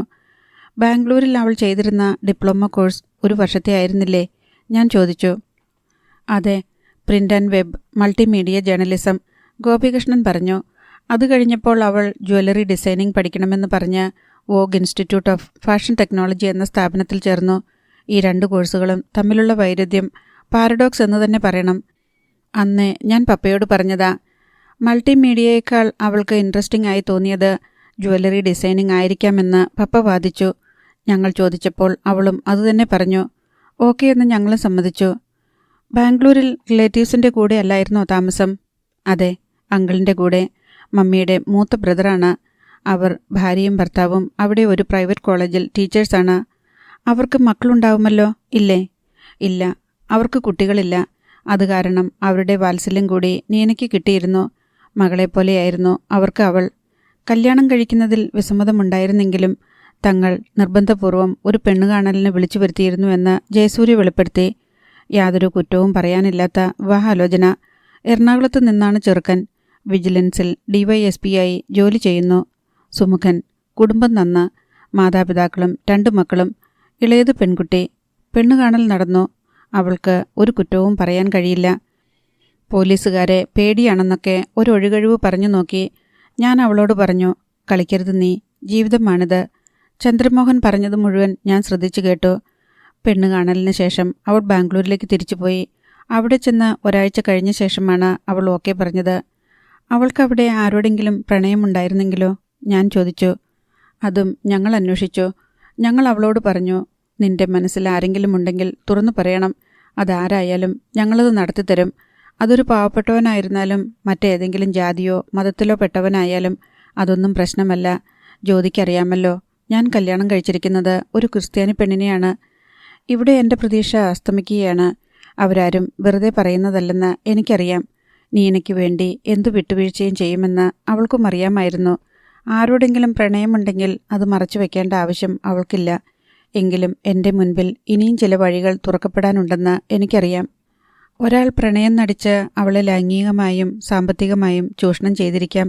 അങ്ങനെ ചെയ്തയാൾക്ക് ലെറ്ററുകൾ, ഫോട്ടോകൾ, ഒന്നിച്ച് കിടക്ക പങ്കിട്ടപ്പോൾ ഒളിക്യാമറയിലെടുത്ത വീഡിയോ ദൃശ്യങ്ങൾ, റെക്കോർഡ് ചെയ്ത ഫോൺ സംഭാഷണങ്ങൾ, ഇത്രയും കയ്യിൽ വെച്ചുകൊണ്ട് നീനയുടെ വിവാഹശേഷം അവളെ ബ്ലാക്ക്മെയിൽ ചെയ്യാം. ആ ഭീഷണി ഭയന്ന് അവൾ ആത്മഹത്യ ചെയ്തുകൂടായികയില്ല. ഇപ്പോൾ പലയിടത്തും അത്തരം ആത്മഹത്യകൾ സംഭവിക്കുന്നുണ്ട്. നീന അങ്ങനെയൊരു ദൂഷിത ബന്ധത്തിൽ അകപ്പെട്ടു പോയി എന്ന് വിശ്വസിക്കാൻ കഴിയുന്നില്ല. അവളൊരു പൊട്ടിപ്പെണ്ണൊന്നുമല്ല. നല്ലതും ചീത്തയും തിരിച്ചറിയാനുള്ള ത്രാണി അവൾക്കുണ്ട്. അഥവാ അവൾ അത്തരമൊരു പ്രണയത്തിൻ്റെ കെണിയിൽ പെട്ടുപോയിരുന്നാൽ തന്നെയും അതിൻ്റെ ദുഃഖവും വേദനയും അവളെ അലട്ടേണ്ടതാണ്. നീന വലിയ ടെൻഷൻ അനുഭവിക്കുന്നതായി തോന്നിയിട്ടുണ്ടോ? ബാംഗ്ലൂരിൽ പഠിച്ചുകൊണ്ടിരിക്കുമ്പോഴോ വിവാഹത്തിന് ശേഷമോ എപ്പോഴെങ്കിലും? ഞാൻ ചോദിച്ചു. അവൾ വല്ല പ്രണയക്കുരുക്കിലോ ചതിയിലോ അകപ്പെട്ടു പോയിരിക്കാം എന്നല്ലേ ജ്യോതി സംശയിക്കുന്നത്? ഞങ്ങൾ ആ വഴിക്കെല്ലാം ചിന്തിച്ചു നോക്കി. അവൾ എല്ലായ്പ്പോഴും ഉല്ലാസവതിയായിരുന്നു. ഞങ്ങൾ ബാംഗ്ലൂരിൽ പോയി അന്വേഷിച്ചു. അങ്കിളിനോടും ആൻറ്റിയോടും ചോദിച്ചു. നീനയ്ക്ക് ഒരു കടുത്ത പ്രണയമോ പ്രണയദുഃഖമോ വേവലാതിയോ ഉണ്ടായിരുന്നതായി അവർക്ക് സങ്കല്പിക്കാൻ പോലും കഴിയുന്നില്ല. ഒരാളെ പ്രണയിക്കുന്നുണ്ടെങ്കിൽ അത് തുറന്നു പറയുന്ന പ്രകൃതമാണ് അവളുടേത്. ഇവിടെ +2 പഠിച്ചപ്പോഴും ഡിഗ്രിക്ക് പഠിച്ചപ്പോഴും അവൾക്ക് ചില ഇൻഫാക്ച്വേഷൻസൊക്കെ ഉണ്ടായിരുന്നു. ചില കൗതുകങ്ങൾ, ഫോൺ കോളുകൾ. അവൾക്ക് തോന്നിയ ചില ഇഷ്ടങ്ങൾ. അതെല്ലാം ഇവിടെ വന്ന് പപ്പയോടോ ഞങ്ങളോടോ പറയുമായിരുന്നു. പ്രണയിക്കുന്ന ആളുടെ വാക്കുകൾ, പ്രവൃത്തികൾ, പെരുമാറ്റം എല്ലാം കടലാസിൽ എഴുതി വയ്ക്കണമെന്നും പിന്നീട് വായിച്ചു നോക്കണമെന്നും നമ്മുടെ മനോഭാവവും അതും കൂടി ഒത്തുപോകുന്നുണ്ടോ എന്നും പരിശോധിക്കണമെന്നും പപ്പ അവളോട് പറയും. അവൾ അങ്ങനെ തന്നെ ചെയ്തിരുന്നു. ഡിഗ്രി മുതലുള്ള കാര്യങ്ങൾ ജ്യോതിക്കറിയാമല്ലോ, ജയസൂര്യൻ ഓർമ്മിപ്പിച്ചു. എൻ്റെ മനസ്സിൽ അവശേഷിച്ച സാധ്യതയും ദുർബലമാവുകയാണ്. ഞാൻ ചിന്തിച്ച വഴിയിലൂടെയൊക്കെ ഇവരുടെ ചിന്താപദ്ധതികൾ എപ്പോഴേ സഞ്ചരിച്ചു കഴിഞ്ഞിരിക്കുന്നു. അന്വേഷണത്തിൽ പോലീസും ഞങ്ങളോട് വളരെ താല്പര്യമെടുത്ത് സഹകരിച്ചിരുന്നു ജ്യോതി, ഗോപികൃഷ്ണൻ പറഞ്ഞു. ബ്ലാക്ക്മെയിൽ ചെയ്യപ്പെടാനുള്ള സാധ്യത പോലീസാണ് പറഞ്ഞത്. അവർക്ക് അത്തരം എക്സ്പീരിയൻസ് ഉണ്ടാകുമല്ലോ. അതുകൊണ്ട് ഞങ്ങൾ അവളുടെ ഫോൺ കോളുകൾ ട്രേസ് ചെയ്തു. ബ്ലാക്ക്മെയിൽ ചെയ്യണമെങ്കിൽ ഒന്നുകിൽ അത് ഫോണിലൂടെയായിരിക്കണം, അല്ലെങ്കിൽ നേരിട്ടായിരിക്കണം. 2 വിധത്തിലും പോലീസ് എല്ലാ സാധ്യതകളും ഉപയോഗിച്ച് സെർച്ച് ചെയ്തു. വിജിലൻസ് DYSPയാണ് അവളുടെ ഭർത്താവെന്ന് ഓർക്കണം. എൻ്റെ മനസ്സിടിഞ്ഞുപോയി. ഇനി എനിക്ക് എന്തു ചെയ്യാൻ കഴിയും? അധ്യായം 4. പോലീസ് അന്വേഷിച്ച് ഉപേക്ഷിച്ച കേസായിരുന്നിട്ടും നീനയുടെ വീട്ടുകാർ തന്നെ എല്ലാ സാധ്യതകളും അരിച്ചു നോക്കിയിട്ടുണ്ടായിരുന്നിട്ടും എനിക്ക് പിന്മാറാൻ മനസ്സ് വന്നില്ല. കാരണത്തിൻ്റെ ഒരടയാളവും അവശേഷിപ്പിക്കാതെ ഒരാൾ ആത്മഹത്യ ചെയ്യുമോ? എന്തുകൊണ്ട് നീന അങ്ങനെ ചെയ്തു? നീനയുടെ വീട്ടിൽ നിന്ന് തിരികെ പോരും മുൻപ് ഞാൻ ഗോപികൃഷ്ണനോട് ചോദിച്ചു. നീനയ്ക്ക് ഭർത്താവിനോടുള്ള സമീപനം എങ്ങനെയായിരുന്നു? അവർ തമ്മിൽ നല്ല ഇണക്കമായിരുന്നോ? മെയ്ഡ് ഫോർ ഈച്ച് അതർ, അങ്ങനെയേ പറയാൻ പറ്റൂ. അങ്ങനെയായിരുന്നു അവർ ഞങ്ങളുടെ മുൻപിൽ. അത് അഭിനയമായിരുന്നെങ്കിൽ വരുൺകുമാറിനും നീനയ്ക്കും ഏറ്റവും മികച്ച നടനും നടിക്കുമുള്ള അവാർഡ് കൊടുക്കേണ്ടതാണ്. ഗോവയിലായിരുന്നു അവരുടെ ഹണിമൂൺ. അവൾ ഗർഭിണിയാണെന്നറിഞ്ഞപ്പോൾ അവർ അത് വീട്ടിലൊരു ഉത്സവമാക്കി. കാർ നിറച്ച് ഫ്രൂട്ട്സും സ്വീറ്റ്സുമൊക്കെയായി ഇവിടെയും വന്നു. ഞങ്ങൾ അങ്ങോട്ടായിരുന്നു അങ്ങനെ കൊണ്ടു ചെല്ലേണ്ടത്. നീനയുടെ മരണം സൃഷ്ടിച്ച ആഘാതത്തിൽ നിന്ന് ഇപ്പോഴും അവർ കരകയറിയിട്ടില്ല. അതൊരു ഓർത്തഡോക്സ് ഫാമിലിയാണ്. മനുഷ്യബന്ധങ്ങൾക്കും സംസ്കാരത്തിനും മൂല്യങ്ങൾക്കുമൊക്കെ വലിയ വില കൽപ്പിക്കുന്ന കുടുംബം. ഗോപികൃഷ്ണൻ വിശദീകരിച്ചു. ഗോപിയേട്ടൻ എന്നെ നീനയുടെ ഹസ്ബൻഡിൻ്റെ വീട്ടിൽ കൊണ്ടുപോയി പരിചയപ്പെടുത്തണം. എന്നാണ് പോകേണ്ടതെന്ന് പറഞ്ഞാൽ മതി, നമുക്കൊന്നിച്ചു പോകാം. ഞാൻ പറയാം. ഗോപിനാഥൻ അങ്കിളിനോടും രേണു ആൻറ്റിയോടും യാത്ര പറഞ്ഞ് ഞാൻ വീട്ടിലേക്ക് മടങ്ങി. 3 ദിവസത്തിന് ശേഷം ഞാൻ ഗോപികൃഷ്ണനെ വിളിച്ച് ആലുവയ്ക്ക് പോകാൻ തയ്യാറാണെന്ന് അറിയിച്ചു. വീട്ടിൽ നിന്ന് എനിക്ക് അനുമതി കിട്ടാൻ അല്പം വൈകി. സ്വാഭാവികമായും കൂട്ടുകാരിയുടെ മരണത്തിൻ്റെ കാരണം കണ്ടുപിടിക്കാൻ ഒരു യുവതി തനിയെ ഇറങ്ങിത്തിരിക്കുന്നത്, അതും അവിവാഹിത, വീട്ടുകാരെ അലോസരപ്പെടുത്തും. അതിൻ്റെ ആവശ്യമെന്ത്? മരിച്ച കുട്ടിയുടെ വീട്ടുകാർക്കല്ലേ അന്വേഷിക്കേണ്ട ചുമതല. അതന്വേഷിച്ച് കണ്ടുപിടിച്ചിട്ട് നിനക്കെന്ത് നേട്ടം? എന്നിങ്ങനെയുള്ള എതിർപ്പുകളുടെ മുനയൊടിക്കണമായിരുന്നു. ഞങ്ങൾ എത്തുമെന്ന് മുൻകൂട്ടി അറിയിച്ചിരുന്നതിനാൽ നീനയുടെ ഭർത്താവിൻ്റെ കുടുംബാംഗങ്ങളെല്ലാവരും തന്നെ ഞങ്ങളെ കാത്തിരിക്കുന്നുണ്ടായിരുന്നു. ഗോപികൃഷ്ണൻ എന്നെ അവർക്ക് പരിചയപ്പെടുത്തി. എത്ര തവണ വിശദീകരിച്ചാലും വളരെ അടുത്ത കൂട്ടുകാരികൾ എന്നതിനപ്പുറം ഞങ്ങൾ തമ്മിലുണ്ടായിരുന്ന ബന്ധത്തിൻ്റെ ആഴം മറ്റാർക്കും മനസ്സിലാക്കാൻ പറ്റില്ലെന്ന് എനിക്ക് ഉറപ്പുണ്ടായിരുന്നു. ഗോപികൃഷ്ണൻ മുൻപേ തന്നെ എന്നോട് പറഞ്ഞത് സത്യമായിരുന്നു. ആ വീട്ടിലുള്ള ആരും കുഴപ്പക്കാരല്ല. നീനയുടെ ഭർത്താവ് വരുൺകുമാർ ഒരു കാപ്പറ്റിക്കാരനല്ലെന്ന് സംസാരിച്ചു തുടങ്ങുമ്പോൾ തന്നെ ആർക്കും മനസ്സിലാകും. സുമുഖനാണ്. പോലീസിൻ്റെതായ ഗൗരവം പുറമേ തോന്നുമെങ്കിലും നേർബുദ്ധിക്കാരൻ, അന്തസ്സുള്ള പെരുമാറ്റം. വരുൺകുമാറിൻ്റെ അച്ഛൻ പത്മനാഭൻ നായർ കുലീനനായ ഒരാളാണ്. ഇലക്ട്രിസിറ്റി ബോർഡിൽ എഞ്ചിനീയറായിരുന്നു. ഇപ്പോൾ റിട്ടയറായി. അദ്ദേഹത്തിൻ്റെ ഭാര്യ ഇപ്പോഴും ജോലി ചെയ്യുന്നുണ്ട്. കാക്കനാട് സിവിൽ സ്റ്റേഷനിൽ ഗസറ്റഡ് റാങ്കിലുള്ള ഉദ്യോഗസ്ഥയാണ്.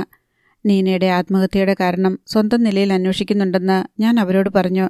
അത് എനിക്ക് അവളോട് വ്യക്തിപരമായി ഉണ്ടായിരുന്ന ബന്ധത്തിൻ്റെ പേരിലാണെന്നും എന്തെങ്കിലും ലാഭമോ റിവാർഡോ പ്രതീക്ഷിച്ചല്ല എന്നും ഞാൻ വെളിപ്പെടുത്തി. നീനയെ ആത്മഹത്യയ്ക്ക് പ്രേരിപ്പിച്ച ഒരു കാരണമുണ്ടാകാതെ തരമില്ല. അതൊന്നറിയുക മാത്രമാണ് ലക്ഷ്യം. ഈ വീട്ടിലോ നീനയുടെ വീട്ടിലോ ആരെയും സംശയിക്കുന്നില്ല. നമ്മൾ ആരും അറിയാത്ത ഒരു ഇടപെടൽ പുറത്തുനിന്ന് ഉണ്ടായോ എന്നതിലാണ് ശ്രദ്ധയൂന്നുന്നത്. നീനയുടെ മാതാപിതാക്കൾ എല്ലാ സഹായവും വാഗ്ദാനം ചെയ്തു. വരുൺകുമാർ സർവാത്മന സഹകരിക്കാമെന്നേറ്റു. കാരണം അവരുടെ മേൽ സംശയത്തിൻ്റെ നേരിയ നിഴൽ വീണുകിടപ്പുണ്ട്. ആ വീട്ടിൽ ആരെങ്കിലും ആത്മഹത്യയ്ക്ക് പ്രേരകമായ വിധത്തിൽ നീനയോട് പെരുമാറിയതായി തെളിവുകളൊന്നുമില്ലെങ്കിലും പുറമേ നിന്ന് നോക്കുന്നവരുടെ ദൃഷ്ടിയിലും അടക്കം പറച്ചിലുകളിലും ഭർത്താവോ ആ വീട്ടുകാരോ അറിയാതെ ഒന്നും സംഭവിക്കില്ല എന്നൊരു ധ്വനിയുണ്ട്. വരുൺകുമാറിനേക്കാൾ മാതാപിതാക്കളെയാണ് അത് ഏറ്റവും അധികം വേദനിപ്പിക്കുന്നത്.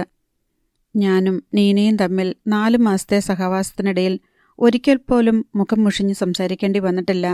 വരുൺകുമാറിൻ്റെ അമ്മ പറഞ്ഞു. ഞാൻ ഒരാളോടും മുഷിഞ്ഞു സംസാരിക്കാറില്ല. ചിരിച്ചുകൊണ്ടേ എന്തും പറയൂ. നീനയ്ക്ക് ഇവിടെ ഒരു ജോലിയും ചെയ്യേണ്ടി വന്നിട്ടില്ല. ജോലിക്കാരിയുണ്ട്, പപ്പേട്ടൻ്റെ ഡ്രൈവറുമുണ്ട്, മിക്കപ്പോഴും ഇവിടെ. പ്രായം ചെന്ന് കാഴ്ച മങ്ങിത്തുടങ്ങിയ ആളാണ്. ഇത്രകാലം കൂടെ നിന്നിട്ട് പിരിച്ചുവിടാൻ മനസ്സ് വരാത്തതുകൊണ്ട് നിർത്തിയിരിക്കുകയാണ്. ഡ്രൈവ് ചെയ്യിക്കാറില്ല. പൂന്തോട്ടം നനച്ചും കാർ കഴുകി തുടച്ചും ഒക്കെയായി ഇവിടെ തന്നെ ഉണ്ടാകും പകൽ മുഴുവൻ. ജോലിക്കാരി 18 വർഷമായി ഇവിടെ ജോലി ചെയ്യുന്നു. ഇവിടെ തന്നെ താമസിക്കുന്നു. മാസത്തിലൊരിക്കലോ 2 തവണയോ വീട്ടിൽ പോകും. താൻ ജോലിക്ക് പോയിട്ട് വരുമ്പോൾ നീന തന്നോട് സംസാരിക്കാൻ വേണ്ടി ചുറ്റിപ്പറ്റി നിൽക്കുമായിരുന്നുവെന്നും ആ അമ്മ പറഞ്ഞു. അവൾക്ക് എന്നോട് സംസാരിക്കാൻ ഇഷ്ടമായിരുന്നു. ഞാൻ കിച്ചണിൽ നിൽക്കുമ്പോൾ അവിടെ വരും. ഓഫീസ് വിശേഷങ്ങൾ ചോദിക്കും. ഊൺമുറിയിൽ ഭക്ഷണം എടുത്തു വയ്ക്കാനും വിളമ്പാനും സഹായിക്കും. എനിക്ക് ഒഴിവു ദിവസം വരാൻ അവൾ കാത്തിരിക്കുമായിരുന്നു. ഞങ്ങൾ ഒന്നിച്ച് അമ്പലത്തിൽ പോകും, ഷോപ്പിങ്ങിനും. ചിലപ്പോൾ ഞാൻ ഡ്രൈവ് ചെയ്യും, ചിലപ്പോൾ അവളും. അമ്മയ്ക്ക് ഡ്രൈവിങ്ങിൽ നല്ല മെച്യൂരിറ്റിയുണ്ട് എന്ന് അവൾ പറയും. അവൾക്ക് എന്തു വിഷമമുണ്ടെങ്കിലും എന്നോടൊരു വാക്ക് പറയാമായിരുന്നു. അതാണെൻ്റെ ഏറ്റവും വലിയ സങ്കടം. പറഞ്ഞു പറഞ്ഞ് ആ സാധു സ്ത്രീയുടെ കണ്ടമിടറി. കണ്ണടയെടുത്ത് മാറ്റിയിട്ട് അവർ നിറകണ്ണുകൾ ഒപ്പി. അവൾ സൂയിസൈഡ് അറ്റംപ്റ്റ് നടത്തുമ്പോൾ ഞാനുണ്ടിവിടെ, പത്മനാഭൻ നായർ പറഞ്ഞു. എൻ്റെ റൂമിലിരുന്ന് വായിക്കുകയാണ്. ഡ്രൈവർ തങ്കപ്പനും ജോലിക്കാരി അമ്മിണിയും ഇവിടെയുണ്ട്. വരുൺ ജോലിക്ക് പോയിരിക്കുന്നു. സുജാതയും ഓഫീസിലാണ്. വിന്ദുജ, അവൾ ഇപ്പോൾ ഇവിടെയില്ല, ഭർത്താവിൻ്റെ വീട്ടിലാണ്. അന്ന് അവൾക്ക് ഇൻഫോ പാർക്കിൽ ഒരു ചെറിയ ജോലിയുണ്ട്. അവൾ അവിടെയായിരുന്നു. അന്ന് പ്രത്യേകിച്ച് എന്തെങ്കിലും സംഭവമുണ്ടായോ? വീട്ടിലാരെങ്കിലും വരികയോ പോവുകയോ അല്ലെങ്കിൽ അപ്രതീക്ഷിതമായ ഏതെങ്കിലും ഫോൺ കോൾ? ഞാൻ ചോദിച്ചു. ഒന്നുമില്ല. രാവിലെ ഞങ്ങളെല്ലാം ഒന്നിച്ചിരുന്ന് ബ്രേക്ക്ഫാസ്റ്റ് കഴിച്ചു. ഉച്ചയ്ക്ക് ഊണ് കഴിക്കേണ്ട സമയം കഴിഞ്ഞിട്ടും നീന വിളിച്ചില്ല. സാധാരണ അവളാണ് വിളിക്കാറ്. ഞാൻ സെർവൻറ്റിനെ വിളിച്ച് ചോദിച്ചപ്പോൾ നീന ഉറങ്ങുകയാണെന്ന് തോന്നുന്നു, റൂം അടച്ചിട്ടിരിക്കുകയാണ് എന്ന് പറഞ്ഞു. 1 മണിക്കൂർ കൂടി കഴിഞ്ഞു. ഞാൻ ചെന്ന് നോക്കി. വാതിലടച്ച് ബോൾട്ടിട്ടിരിക്കുന്നു. ജനാലകളും കൊളുത്തിട്ടിരിക്കുന്നു. കുറെ മുട്ടി വിളിച്ചിട്ടും അനക്കമില്ല. എനിക്ക് പന്തികേട് തോന്നി. അപ്പോൾ തന്നെ വരുണിനെ വിളിച്ചു. പിന്നെ പോലീസിലറിയിച്ചു. തങ്കപ്പൻ ചേട്ടൻ അയൽക്കാരെ വിളിച്ചുകൊണ്ടുവന്നു. ജനലിൻ്റെ ചില്ല് പൊട്ടിച്ചു നോക്കിയപ്പോൾ കണ്ട കാഴ്ച. പത്മനാഭൻ നായരുടെ മുഖം ഇപ്പോഴും ആ ദൃശ്യം മുന്നിൽ കാണുന്നതുപോലെ ഭീതി കൊണ്ട് വിളറി വെളുത്തു. ഈശ്വര! അദ്ദേഹം നെഞ്ചിൽ കൈ ചേർത്തു. എനിക്കതും കാണേണ്ടി വന്നുവല്ലോ. അഗാധമായ വേദനയിൽ അദ്ദേഹത്തിൻ്റെ ശിരസ് താണു. ഞാനും എൻ്റെ മനസ്സിൽ ഈശ്വര എന്ന് കേണു. ഇനി ഒരു തരുമ്പ് പോലും പ്രതീക്ഷയ്ക്ക് വകയില്ല. അല്ലെങ്കിലും ഒരു വിജിലൻസ് ഡിവൈഎസ്പിയുടെ വീടാണിത്. പോലീസുകാർ അരിച്ചരിച്ച് നോക്കിയ സ്ഥലത്താണ്. ഒരു പേന കാണാതായാൽ കണ്ടുപിടിക്കാൻ അറിയാത്ത ഞാൻ ഇൻവെസ്റ്റിഗേഷനുമായി ഇറങ്ങി തിരിച്ചിരിക്കുന്നത്. ഇവരാരും എന്നെ ശകാരിച്ച് പിന്തിരിപ്പിക്കാത്തതാണ് അത്ഭുതം. പക്ഷേ എൻ്റെ പ്രിയങ്കരിയായിരുന്ന നീനയ്ക്കായി ഞാനൊരു കഴുതക്കുട്ടിയുടെ വേഷം പോലും കെട്ടും. എനിക്ക് വരുൺ കുമാറിനോട് സ്വകാര്യമായി സംസാരിക്കണമായിരുന്നു. അയാൾ ആദിത്യ മര്യാദയോടെ അതനുവദിച്ചു. അപ്സ്റ്റെയറിലെ ബാൽക്കണിയിലിരുന്നായിരുന്നു ഞങ്ങളുടെ സംഭാഷണം. നീനയും ഒത്തുള്ള ദാമ്പത്യ ജീവിതത്തെപ്പറ്റി ഞാൻ തിരക്കി. 4 മാസമേ ഒന്നിച്ച് ജീവിച്ചുള്ളൂവെങ്കിലും മരണം വരെയും ഓർമ്മിച്ചിരിക്കത്തക്ക വിധം സ്നേഹസുരഭിലമായിരുന്നു ആ 4 മാസങ്ങളെന്ന് വരുൺകുമാർ പറഞ്ഞു. വിവാഹം കഴിഞ്ഞുള്ള ആദ്യത്തെ ഏതാനും ദിവസങ്ങളിൽ നീനയ്ക്ക് ഒരകൽച്ചയുണ്ടായിരുന്നു. ചിലർക്ക് സ്വാഭാവികമായ ഒരു ലജ്ജയും സങ്കോചവും ഉണ്ടാവും. തീരെ പതുക്കെയാണ് അവൾ അടുത്തത്. ഗോവയ്ക്ക് ഹണിമൂണിന് പോയതോടെ അവളുടെ സങ്കോചമെല്ലാം മാറി. എൻ്റെ കൂടെ എൻ്റെ ഇഷ്ടത്തിനൊപ്പിച്ച് എങ്ങനെ തലകുത്തി മറിയാനും റെഡി എന്നൊരു സന്നദ്ധതയുണ്ടല്ലോ, അതായിരുന്നു പിന്നീട് അവൾ. ഇത്രയധികം സ്നേഹം ഹൃദയത്തിൽ വച്ചുകൊണ്ടാണോ നീ ആദ്യ നാളുകളിൽ എന്നോട് അകൽച്ച കാണിച്ചത് എന്ന് ഞാൻ പലവട്ടം അവളോട് ചോദിച്ചിട്ടുണ്ട്. എൻ്റെ ആനന്ദം, എൻ്റെ സന്തോഷം, എൻ്റെ തൃപ്തി, അതിനുവേണ്ടി മാത്രമായിരുന്നു അവൾ. ഗോവയിൽ നിന്ന് മടങ്ങുന്ന വഴി ബാംഗ്ലൂരിലും ഒരാഴ്ച തങ്ങാമെന്ന് ഞാൻ പറഞ്ഞപ്പോൾ അതു വേണ്ട, ഊട്ടിയിൽ പോയാൽ മതി എന്ന് പറഞ്ഞത് മാത്രമാണ് എൻ്റേതായ ഇഷ്ടങ്ങളിൽ അവൾ വരുത്തിയ ഒരേയൊരു തിരുത്ത്. ബാംഗ്ലൂർ അവൾക്ക് പരിചിതമാണല്ലോ. വരുൺകുമാർ ഒരു നിമിഷം നിർത്തി.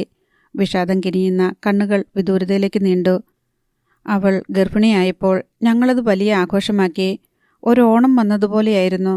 ഒരു ദിവസം അമ്മയാണ് എന്നോട് പറഞ്ഞത് അമ്മയ്ക്ക് സംശയമുണ്ടെന്ന്. ഞാൻ നീനയെ വിളിച്ച് ചോദിച്ചപ്പോൾ അവൾക്കും സംശയം തോന്നിയിരുന്നു എന്ന് പറഞ്ഞു. തീർച്ചയില്ലാത്തതിനാലാണ് എന്നോട് പറയാതിരുന്നതെന്നും പറഞ്ഞു. ഞങ്ങൾ അപ്പോൾ തന്നെ ഹോസ്പിറ്റലിൽ പോയി ചെക്കപ്പ് നടത്തി. അപ്പോൾ ഉറപ്പായി. പിന്നെ സത്യം പറഞ്ഞാൽ മരിക്കുന്ന നാൾ വരെ അവൾ ഞങ്ങളുടെ വീട്ടിലെ വിശേഷപ്പെട്ട അതിഥിയെപ്പോലെയായിരുന്നു. പക്ഷേ അവൾ എൻ്റെ കുഞ്ഞിനെയും കൂടിയാണല്ലോ കൊണ്ടുപോയത്. ഞങ്ങളുടെ വലിയ സ്വപ്നമാണ് തകർന്നു പോയത്. വരുൺകുമാറിൻ്റെ മുഖത്ത് വേദനയുടെ വിറയൽ ഞാൻ കണ്ടു. അല്പസമയം ഞാൻ മിണ്ടാതിരുന്നു. അയാളുടെ ഹൃദയത്തിലെ ക്ഷുഭിതസമുദ്രം അടങ്ങുന്നതുവരെ. നീന സൂയിസൈഡ് ചെയ്ത ദിവസമോ അതിനു മുൻപോ അവളുടെ പെരുമാറ്റത്തിൽ എന്തെങ്കിലും വ്യത്യാസമുണ്ടായിരുന്നോ? അങ്ങനെ എടുത്തു പറയാൻ തക്കവിധം ഒന്നുമില്ല. അതിൻ്റെ തലേദിവസം ബിന്ദുജിയുടെ വിവാഹ നിശ്ചയമായിരുന്നു. അതൊരു കല്യാണം പോലെ തന്നെ ആഡംബരത്തിൽ നടത്തി. എൻ്റെ ഒരേയൊരു അനുജത്തിയല്ലേ. നീന തലവേദനിക്കുന്നു എന്ന് പറഞ്ഞ് പതിവിലും നേരത്തെ കിടന്നു. എല്ലാവരും ക്ഷീണിതരായിരുന്നു. രാവിലെ വൈകിയാണ് ഉണർന്നത്. ഗർഭാലസ്യമുണ്ടായിരുന്നല്ലോ അവൾക്ക്. മനം പുരട്ടൽ, ഛർദി, വ്യാക്കൂൺ, കിതപ്പ്, വിളർച്ച, ഇതൊക്കെ നാട്ടുനടപ്പാണല്ലോ. അല്ലാതെ വേറെന്തെങ്കിലും അസ്വസ്ഥത ഉള്ളതായിട്ട് തോന്നിയില്ല. ബിന്ദുജിയുടെ വിവാഹം എന്നാണ് നടന്നത്? 2 ആഴ്ച തികയുന്നതേയുള്ളൂ. നീനയുടെ മരണം മൂലം അത് നീട്ടിവെക്കുകയായിരുന്നു. നീന ആത്മഹത്യ ചെയ്തതുകൊണ്ട് ആലോചന അലസിപ്പോകാൻ സാധ്യതയുണ്ടായിരുന്നോ? ഇല്ല, അതൊരു ലവ് അഫെയർ ആയിരുന്നു. ഓ ഐ സി. എവിടെയുള്ള ആളാണ് ബിന്ദുജിയുടെ ഹസ്ബൻഡ്? കാക്കനാട് ഇൻഫോ പാർക്കിൽ അവളോടൊപ്പം വർക്ക് ചെയ്തിരുന്ന ആളാ. പെട്ടെന്നായിരുന്നു എല്ലാം. എനിക്കൊരു ഉപകാരം ചെയ്യുമോ? നീനയുടെയും സാറിൻ്റെയും ഇവിടുത്തെ ലാൻഡ് ഫോണിൻ്റെയും കോൾ ലിസ്റ്റ് ഒന്ന് സംഘടിപ്പിച്ചു തരുമോ? കല്യാണം കഴിഞ്ഞതു മുതൽ നീനയുടെ മരണം വരെയുള്ള 4 മാസത്തെ കോൾ ലിസ്റ്റ്. പോലീസ് അതൊക്കെ എടുത്തിരുന്നുവെന്ന് നീനയുടെ വീട്ടിൽ നിന്നറിഞ്ഞു. അത് പോലീസിൻ്റെ കയ്യിലാണ്. ഓക്കെ, ഞാൻ കളക്ട് ചെയ്തോളാം. കിട്ടിയില്ലെങ്കിൽ സംഘടിപ്പിച്ചു തരണം. ഞാൻ എന്ത് സഹായവും ചെയ്തു തരാം. ഇങ്ങനെയൊക്കെ പറഞ്ഞുവെങ്കിലും ഗോപികൃഷ്ണനോടൊപ്പം കാറിൽ ആ വീട്ടിൽ നിന്ന് മടങ്ങുമ്പോൾ എൻ്റെ തലച്ചോറിൽ ശൂന്യതയുടെ മുഴക്കം മാത്രമേ അവശേഷിച്ചിരുന്നുള്ളൂ. അധ്യായം 5. കോൾ ലിസ്റ്റ് ഇവിടെ സൂക്ഷിച്ചിട്ടില്ല. ആ കേസ് ഉപേക്ഷിച്ച ശേഷം അത് സൂക്ഷിക്കേണ്ട ആവശ്യമില്ലായിരുന്നു. സബ് ഇൻസ്പെക്ടർ അത് പറയുമ്പോൾ എൻ്റെ പരിശ്രമത്തോടൊരു പുച്ഛമുണ്ടെന്ന് തോന്നി. അവർ എഴുതിത്തള്ളിയ കേസ് അന്വേഷിക്കാൻ ഞാനാര്? മാത്രമല്ല, കോൾ ലിസ്റ്റ് നോക്കി അന്ന് എല്ലാ സാധ്യതകളും പരിശോധിച്ചതാണ്. അതിൽ നിന്ന് ഒന്നും കിട്ടാനില്ല. സ്റ്റേഷനിലെ റൈറ്ററും എന്നെ കൈയൊഴിഞ്ഞു. ഇനി ഗോപികൃഷ്ണൻ മാത്രമാണൊരു ശരണം. അയാൾ വരുൺകുമാറിനോട് പറഞ്ഞ് കോൾ ലിസ്റ്റുകൾ വീണ്ടും എടുപ്പിക്കാമെന്ന് സമ്മതിച്ചു. എൻ്റെ മനസ്സിൽ പൊട്ടും പൊടിയും പോലെ ചില പ്രതീക്ഷകൾ മങ്ങിക്കിടപ്പുണ്ട്. 1. വിവാഹശേഷം ആദ്യ ദിവസങ്ങളിൽ നീന ഭർത്താവിനോട് കാട്ടിയെന്ന് പറയുന്ന അകൽച്ച. ലജ്ജയും സങ്കോചവും ഒന്നുമില്ലാതെ ആരോടും ഇടപെടാനുള്ള ആത്മവിശ്വാസം അവൾക്കുണ്ടെന്ന് എനിക്കടുത്തറിയാം. അവൾ അകൽച്ച കാണിച്ചെങ്കിൽ ആത്മവിശ്വാസം നഷ്ടപ്പെട്ടു എന്നാണ് അർത്ഥം. അതിനു പിന്നിൽ ഒരു നിഗൂഢതയുണ്ട്. 2. അവൾ ഗർഭിണിയാണെന്ന് വരുൺകുമാറിൻ്റെ അമ്മ സംശയം പ്രകടിപ്പിച്ചപ്പോഴാണ് അവൾ സമ്മതിച്ചത്. അവൾക്ക് സംശയമുണ്ടെങ്കിൽ അത്രയും സ്നേഹലോലുപനായ ഭർത്താവിനോട് മുൻപേ പറയേണ്ടതായിരുന്നു. 3. ബിന്ദുജിയുടെ വിവാഹ നിശ്ചയം നടന്ന അന്നും പിറ്റേന്ന് രാവിലെയും നീന അസ്വസ്ഥയായിരുന്നു. തലവേദനിച്ച് നേരത്തെ ഉറങ്ങാൻ കിടക്കുകയും ഗർഭാലസ്യം മൂലം വൈകി ഉണരുകയും ചെയ്തു. അന്ന് ഉച്ചയ്ക്ക് മുൻപ് അവൾ ആത്മഹത്യ ചെയ്തു. ഗോപികൃഷ്ണൻ എനിക്ക് നീനയുടെ മൊബൈലിൻ്റെയും വരുൺകുമാറിൻ്റെ വീട്ടിലെ ലാൻഡ് ഫോണിൻ്റെയും കോൾ ലിസ്റ്റുകൾ ശേഖരിച്ചു തന്നു. വീട്ടിൽ തന്നെ 2 ലാൻഡ് ഫോൺ നമ്പറുകൾ ഉണ്ടായിരുന്നു. ഒരെണ്ണം BSNLനും ഒരെണ്ണം റിലയൻസും. 2 ദിവസം കൊണ്ട് ഞാൻ കോൾ ലിസ്റ്റ് പഠിച്ചു. നീന ആത്മഹത്യ ചെയ്ത ദിവസം രാവിലെ 11 മണിക്ക് BSNL ലാൻഡ് ഫോണിലേക്ക് ഒരു മൊബൈൽ ഫോണിൽ നിന്ന് കോൾ വന്നിട്ടുള്ളത് ഞാൻ ശ്രദ്ധിച്ചു. ആ നമ്പർ അതിനു മുൻപോ അതിനുശേഷമോ കാണാനില്ല. ഞാൻ ഒരിക്കൽ കൂടി വരുൺകുമാറിൻ്റെ വീട്ടിലെത്തി. ഈ കോൾ ലിസ്റ്റിലുള്ള എല്ലാ നമ്പറുകളും പോലീസ് ട്രേസ് ചെയ്തതാണെന്ന് വരുൺകുമാർ പറഞ്ഞു. എന്നിരുന്നാലും ഓരോ നമ്പറും ഏതൊക്കെയെന്ന് ഞാൻ എടുത്തു ചോദിച്ചു. ഞാൻ അടയാളം വിട്ടിരുന്ന നമ്പർ വരുൺകുമാറിനെ കാണിച്ചു. അത് ബിന്ദുജിയുടെ ഭർത്താവിൻ്റെ ജ്യേഷ്ഠൻ വിളിച്ച കോളാണെന്ന് വരുൺകുമാർ പറഞ്ഞു. പോലീസ് അതും ട്രേസ് ചെയ്തിരുന്നു. ബിന്ദുജിയുടെ വിവാഹ നിശ്ചയത്തിൻ്റെ പിറ്റേന്ന് ബിന്ദുജിയുടെ അച്ഛനെ വിളിച്ച കോളാണത്. ഫോൺ അറ്റൻഡ് ചെയ്തത് നീനയായിരുന്നു. പത്മനാഭൻ നായരെ വിളിച്ച് അവൾ ഫോൺ കൊടുത്തു. വിവാഹ ആവശ്യത്തിനുള്ള സ്വർണ്ണാഭരണങ്ങൾ എവിടെ നിന്നാണ് വാങ്ങുന്നത് എന്ന് ചോദിക്കാൻ വേണ്ടിയാണ് വിളിച്ചിരുന്നത് എന്ന് വരുൺകുമാർ വിശദീകരിച്ചു. സാധാരണഗതിയിൽ ഞാനത് തള്ളിക്കളയേണ്ടതാണ്. പക്ഷേ ആ നമ്പറിൽ നിന്ന് ഒരൊറ്റ കോൾ മാത്രമേ വന്നിട്ടുള്ളൂ എന്നത് ഞാൻ ശ്രദ്ധിച്ചു. എറണാകുളത്ത് വെണ്ണല എന്ന സ്ഥലത്താണ് ബിന്ദുജിയെ വിവാഹം കഴിപ്പിച്ച് അയച്ചിരിക്കുന്നത്. ആ കോളിൻ്റെ പുറകെ പോവുകയല്ലാതെ എൻ്റെ മുൻപിൽ മറ്റൊരു മാർഗവുമില്ലാഞ്ഞിട്ട് കൂടിയാണ് ഞാൻ ബിന്ദുജിയുടെ നിലവിലുള്ള അഡ്രസ്സും വാങ്ങി എൻ്റെ സ്കൂട്ടറിൽ യാത്ര തിരിച്ചത്. ബിന്ദുജിയെ ഫോണിൽ വിളിച്ച് ഞാൻ ചെല്ലുന്നുണ്ടെന്ന് അറിയിച്ചിരുന്നു. ബിന്ദുജിയുമായി സംസാരിക്കുന്നതിനിടയിൽ എനിക്ക് വളരെ വിലപ്പെട്ട ഒരു വിവരം കിട്ടി. ബിന്ദുജിയുടെ ഭർത്താവിൻ്റെ ജ്യേഷ്ഠൻ ബാംഗ്ലൂരിലാണ് ജോലി ചെയ്യുന്നത്. കുടുംബസമേതം ബാംഗ്ലൂരിലാണ് താമസം. വർഷത്തിൽ 2-3 തവണ അയാൾ പ്രായം ചെന്ന അമ്മയെ കാണാൻ വേണ്ടി വെണ്ണലയിലെ തറവാട്ടിൽ വന്നു പോകാറുണ്ട്. വിനയചന്ദ്രൻ എന്നാണ് ആളിൻ്റെ പേര്. വിന്ദുജയുടെ ഭർത്താവിൻ്റെ പേര് ഉമേഷ് എന്നും. ഉമേഷിൻ്റെ വിവാഹ നിശ്ചയത്തിന് വിനയചന്ദ്രൻ ബാംഗ്ലൂരിൽ നിന്ന് എത്തിയിരുന്നു. പക്ഷേ സ്വർണത്തെപ്പറ്റിയോ വിവാഹത്തെപ്പറ്റിയോ സംസാരിക്കാനുള്ള ചുമതല വിനയചന്ദ്രനെ ആരും ഏൽപ്പിച്ചിട്ടില്ലായിരുന്നു. അക്കാര്യങ്ങളിലൊക്കെ തീരുമാനമെടുക്കുന്നത് മൂത്ത ജ്യേഷ്ഠനായ രവീന്ദ്രൻ നായരാണ്. അത് എനിക്ക് കിട്ടിയ മറ്റൊരു ക്ലൂ ആയിരുന്നു. വിനയചന്ദ്രൻ്റെ ബാംഗ്ലൂർ മേൽവിലാസം ഞാൻ സംഘടിപ്പിച്ചു. ബാംഗ്ലൂരിൽ വോഗ് ഫാഷൻ മാസികയിൽ മാർക്കറ്റിംഗ് വിഭാഗത്തിൽ ജോലി ചെയ്യുകയാണ് വിനയചന്ദ്രൻ. ഭാര്യ മല്ലിക അംബേദ്കർ മെഡിക്കൽ കോളേജിന് സമീപം ഒരു സ്ഥാപനത്തിൽ മെഡിക്കൽ ട്രാൻസ്ക്രിപ്ഷൻ ചെയ്യുന്നു. 2 കുട്ടികൾ പഠിക്കുന്നു. വിനയചന്ദ്രനെ ബാംഗ്ലൂരിൽ ചെന്ന് കാണാൻ തന്നെ ഞാൻ നിശ്ചയിച്ചു. അവിടെ ഒരു IT കമ്പനിയിൽ ഇൻ്റർവ്യൂവിന് പോകുന്നു എന്ന വ്യാജേന ഡിഗ്രി ഫൈനൽ ഇയർ എഴുതി റിസൾട്ട് കാത്തിരിക്കുന്ന എൻ്റെ അനുജൻ മിഥുനെയും കൂട്ടി യാത്ര തിരിച്ചു. വോഗ് മാഗസിൻ്റെ ഓഫീസിൽ വച്ചായിരുന്നു വിനയചന്ദ്രനുമായുള്ള ആദ്യത്തെ കൂടിക്കാഴ്ച. നന്നെ വെളുത്തു തുടുത്ത് ഫിലിം ആർട്ടിസ്റ്റിനെ പോലെ സുന്ദരനായ മനുഷ്യൻ. 35നും 40നും ഇടയ്ക്ക് പ്രായം.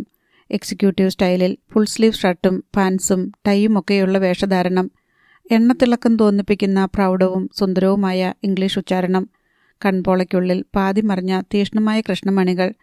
ഞാൻ നീനയെക്കുറിച്ച് ചോദിച്ചപ്പോൾ അയാൾ ആദ്യം അമ്പരന്നു, പിന്നെ പതറി. ഒടുവിൽ അറിയില്ലെന്ന് പറഞ്ഞു. നിങ്ങളുടെ അനുജൻ കല്യാണം കഴിച്ചിരിക്കുന്നത് നീനയുടെ ഭർത്താവിൻ്റെ അനുജത്തിയെയാണ്. ചിലപ്പോൾ കണ്ടിട്ടുണ്ടായിരിക്കാം. വിവാഹ നിശ്ചയത്തിന് ആ വീട്ടിൽ പോയിട്ടുണ്ട് എന്ന് അയാൾ പറഞ്ഞു. ഞാൻ ഫോൺ നമ്പർ കാട്ടിയിട്ട് പറഞ്ഞു, ഈ നമ്പറിൽ നിന്ന് നിങ്ങളുടെ അനുജൻ്റെ വിവാഹ നിശ്ചയത്തിൻ്റെ പിറ്റേന്ന് വിളിച്ചപ്പോൾ നീനയാണ് അറ്റൻഡ് ചെയ്തത്. ഏതോ സ്ത്രീയാണ് അറ്റൻഡ് ചെയ്തത്.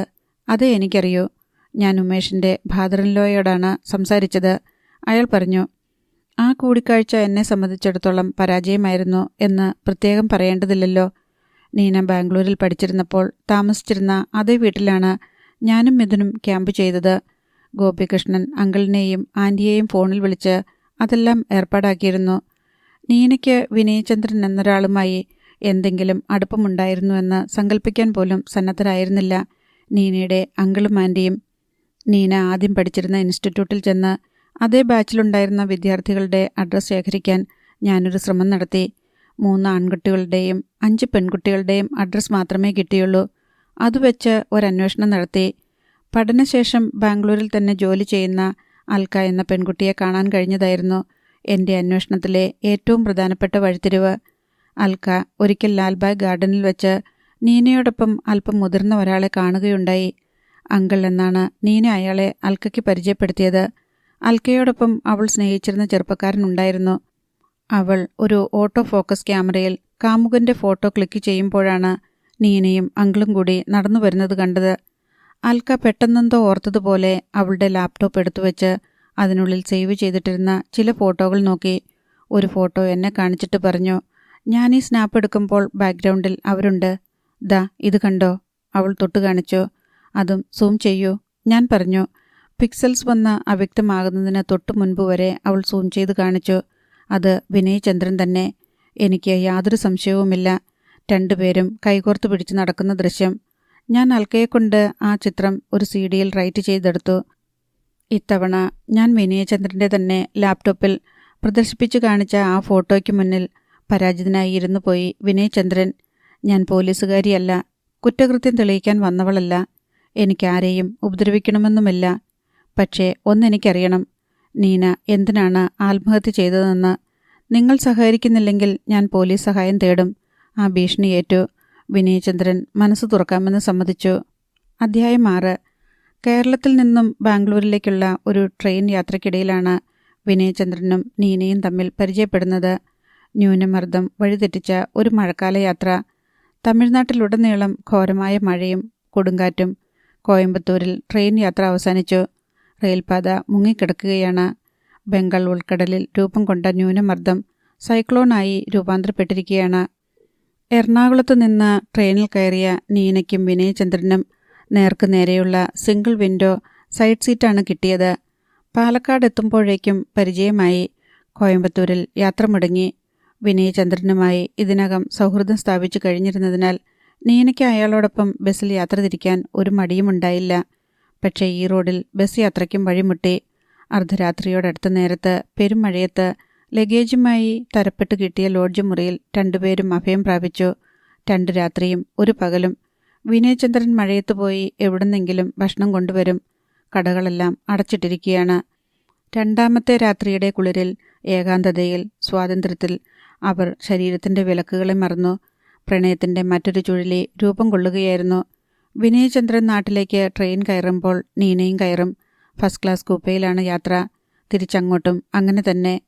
Print, web and multimedia journalism പഠിക്കാൻ ചേർന്ന നീനയ്ക്ക് അത് കഴിഞ്ഞപ്പോൾ ജ്വല്ലറി ഡിസൈനിങ് പഠിക്കാൻ വഴികാട്ടിയത് വിനയചന്ദ്രനാണ്.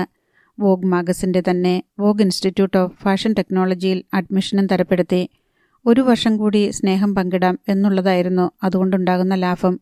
മല്ലിക ജോലിക്കും കുട്ടികൾ സ്കൂളിലും പോകുന്ന ചില ദിവസങ്ങൾ വിനയചന്ദ്രൻ ഫീൽഡ് വർക്കിനിറങ്ങും. നീന അങ്കിളിൻ്റെ വീട്ടിൽ നിന്ന് ഇൻസ്റ്റിറ്റ്യൂട്ടിലേക്ക് തിരിക്കും. ചിലപ്പോൾ ഹോട്ടലിൽ മുറിയെടുക്കും. ചിലപ്പോൾ വിനയചന്ദ്രൻ തൻ്റെ വാടക വീട്ടിലേക്ക് നീനയെ കൊണ്ടുപോകും. ഡിപ്ലോമ കോഴ്സ് തീരാറായി. നീനയ്ക്ക് കോലഞ്ചേരിയിലെ വീട്ടിൽ കല്യാണാലോചനകൾ തുടങ്ങി. മുടന്തൻ ന്യായങ്ങൾ പറഞ്ഞ് അവൾ പലതും തിരസ്കരിച്ചു. വിനയചന്ദ്രൻ അവളെ ഉപദേശിച്ചു. നമ്മൾ തമ്മിൽ ഒരു ജീവിതം നടപ്പില്ല. എനിക്ക് ഭാര്യയും 2 മക്കളുമുണ്ട്. നിന്റെ ഭാവി നോക്കണം. ഇതെല്ലാം മറന്ന് ഒരു വിവാഹം കഴിച്ച് ജീവിക്കണം. പക്ഷേ പെണ്ണിൻ്റെ മനസ്സാണ്. ഒരു പുരുഷനിൽ പതിഞ്ഞാൽ പിന്നെ ഉരുക്കിയെ മാറ്റാൻ പറ്റൂ. നീനയ്ക്ക് വിവാഹമേ വേണ്ട. വിനയചന്ദ്രൻ ഭാര്യയ്ക്കും മക്കൾക്കും കൊടുത്ത ശേഷം ബാക്കി വരുന്ന സ്നേഹം അവൾക്ക് കൊടുത്താൽ മതി. നീനയെ പിന്തിരിപ്പിക്കാൻ അയാൾ കിണഞ്ഞു ശ്രമിച്ചതിന് ഒടുവിൽ ഫലം കണ്ടു. പക്ഷേ അയാൾ അവൾക്ക് ഒരു കുഞ്ഞിനെ കൊടുക്കണം. അവർ തമ്മിലുള്ള ബന്ധത്തിൻ്റെ നിത്യസ്മരണയ്ക്കായി അവൾ ആ കുഞ്ഞിനെ പ്രസവിച്ചു വളർത്തും. അപ്പോൾ നിലവിലുണ്ടായിരുന്ന വിവാഹാലോചനയ്ക്ക് നീനയെക്കൊണ്ട് സമ്മതിപ്പിക്കാൻ വേണ്ടി വിനയചന്ദ്രൻ അവളുടെ ആഗ്രഹത്തിന് വഴങ്ങി. സമയവും കാലവുമെല്ലാം നീന തന്നെ കണക്കുകൂട്ടി. വിനയചന്ദ്രൻ്റെ വാടക വീട്ടിൽ വച്ചായിരുന്നു കൂടിക്കാഴ്ച. സ്കൂളിൽ തലചുറ്റി വീണുവെന്ന് അറിയിച്ചതിനെ തുടർന്ന് സ്കൂളിൽ ചെന്ന് മകളെ കൂട്ടിക്കൊണ്ട് വീട്ടിലെത്തിയ മല്ലികയുടെ മുൻപിൽ വിനയചന്ദ്രനും നീനയും വിറങ്ങലിച്ചു നിന്നു. നീന അധികം വൈകാതെ ബാംഗ്ലൂരിൽ നിന്ന് നാട്ടിലേക്ക് മടങ്ങി. ഡൈവോഴ്സിന് പോകാൻ തുനിഞ്ഞ മല്ലികയുടെ കാല് പിടിച്ച് മാപ്പ് പറഞ്ഞ് വിനയചന്ദ്രൻ വഴക്ക് രാജിയാക്കി. പക്ഷേ മല്ലിക ഭർത്താവിനെ സംശയത്തോടെ തന്നെ വീക്ഷിച്ചു. വിവാഹത്തിൻ്റെ തലേദിവസം നീന വിനയചന്ദ്രനെ വിളിക്കുമ്പോൾ മല്ലിക അടുത്തുണ്ടായിരുന്നു. ഫോൺ അറ്റൻഡ് ചെയ്യാൻ ഭർത്താവിനോട് പറഞ്ഞിട്ട് മല്ലിക സ്പീക്കർ മോഡിൻ്റെ ബട്ടൺ പ്രസ് ചെയ്തു. വിനയചന്ദ്രൻ ഹലോ ഹലോ എന്ന് ഒച്ച വെച്ച് കേൾക്കാൻ വയ്യാത്ത മട്ട അഭിനയിച്ചു.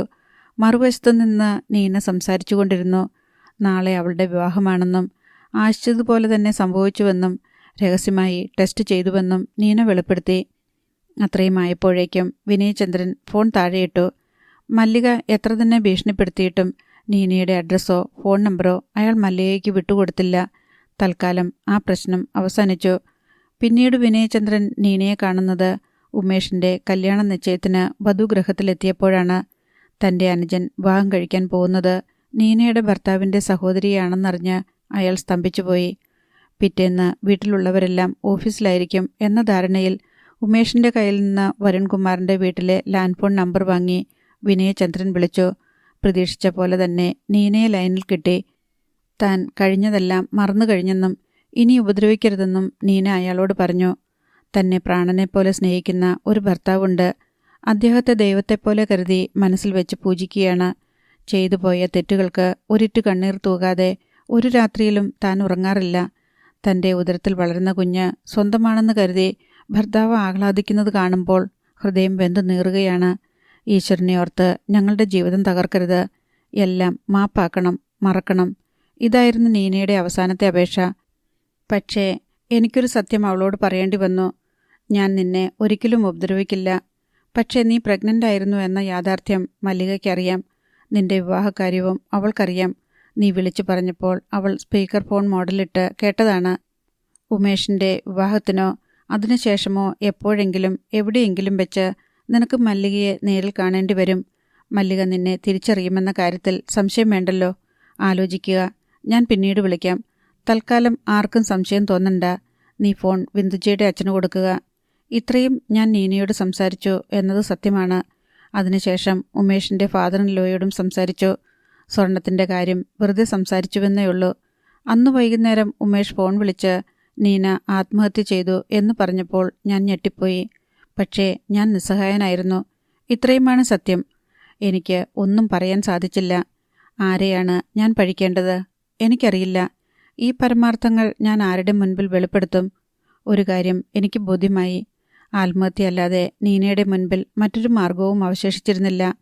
ബാംഗ്ലൂരിൽ നിന്നുള്ള മടക്കയാത്രയിൽ ഞാൻ നീനയ്ക്ക് നേരിട്ട ദുരവസ്ഥയെക്കുറിച്ചും മരിക്കും മുൻപ് അവൾ അനുഭവിച്ചിരിക്കാനിടയുള്ള ദുഃഖത്തെക്കുറിച്ചും നിരാശയെക്കുറിച്ചും ഓർത്ത് ആരും കാണാതെ കണ്ണീർ പൊഴിച്ചു.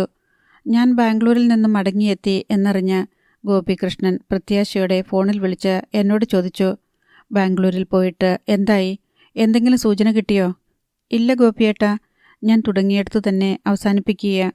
എൻ്റെ ദൗത്യം അട്ടർ ഫെയിലിയറായി. അല്ലാതെ ഞാനെന്ത് ഉത്തരം പറയും? കഥ ഇവിടെ പൂർണ്ണമാവുന്നു.